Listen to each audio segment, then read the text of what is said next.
Isang nakakagulat na usap-usapan ng ngayon ay umiikot sa mundo ng showbiz. Niniso ay tungkol sa tinaguriang unkabogable star na si Vice Ganda. Kamakailan lang, napansin ng mga netizens at madlang people ang ilang pahayag ni Vice na tila may malalim na pinanggagalingan. Kaya naman, hindi maiwasang itanong ng marami, may balak na nga ba siyang iwan ng It's Showtime? Para sa mga hindi nakakaalam, si Vice Ganda ay isa sa haligi ng nasabing noontime show. Simula pa noong mga unang taon ng programa, siya na ang nagsilbing puso at kaluluwa ng saya, katatawanan at inspirasyon sa milyon-milyong Pilipino. Pero sa gitna ng kasiyahan, may mga pagkakataon pala na may bigat ding dinadala ang komedyante. Ayon sa mga ulat, nagbigay ng pahayag si Vice na tila nagpapahiwatig ng pagod at pagninilay-nilay sa kanyang career. Hindi man diretsahang sinabi na aalis siya, pero ramdam ng marami ang emosyon sa kanyang mga salita. May mga pagkakataon din umano na nabanggit niya ang posibilidad ng pagbabago, isang bagay na agad nagpaalarma sa kanyang fans. Kaya naman, umarangkada ang spekulasyon online. May ilan na nagsasabing baka gusto na raw ni Vice na magpahinga.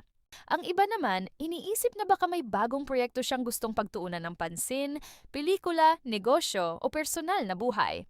Pero ang tanong, handa na ba ang Showtime kung sakaling mawala ang isa sa pinakamalakas nitong haligi? Hindi maikakaila na malaki ang kontribusyon ni Vice Ganda sa tagumpay ng programa. Sa bawat biro, hugot at makabuluhang payo niya sa madlang people, naging bahagi na siya ng pang-araw-araw na buhay ng maraming Pilipino. At hindi rin linggid sa kaalaman ng publiko na dumaan din sa maraming pagsubok ang It's Showtime, mula sa mga kontrobersya hanggang sa mga pagbabago sa network at time slot. Sa kabila ng lahat ng iyon, nanatiling matatag si Vice kasama ang kanyang mga co-host.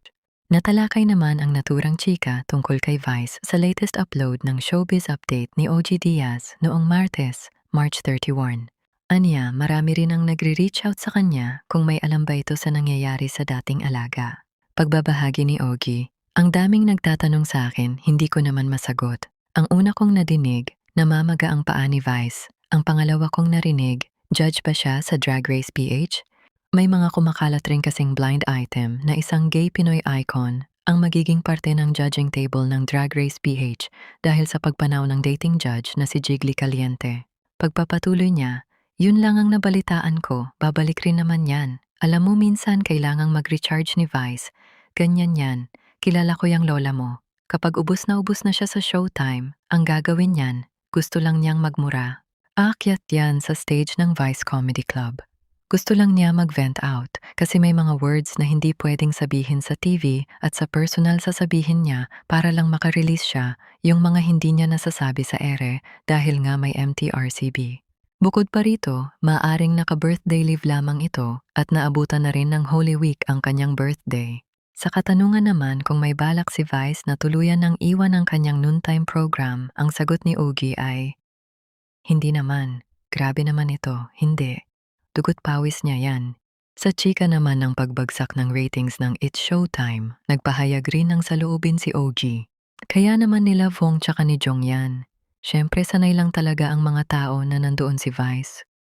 Ganun talaga. Siyempre walang kawangis si Vice. Papasok at papasok rin yan. Hindi rin niya matitiis yan dahil business unit head siya ng It's Showtime, sabi pa ng talent manager. Kayo ano sa tingin nyo? Dapat na bang magpahinga si Vice Ganda? O hindi kumpleto ang Showtime kapag wala siya? Mag-comment na sa baba at huwag kalimutang mag-like at subscribe para sa mas mainit na showbiz updates.